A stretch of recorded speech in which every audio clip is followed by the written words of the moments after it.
What's up, guys? It's your boy Taylor. Let's change out this Kohler faucet.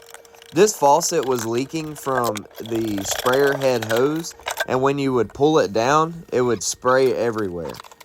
I explained this to the customer, and they wanted to change out the faucet completely, so that's what I'm doing here. I hope y'all enjoy this video.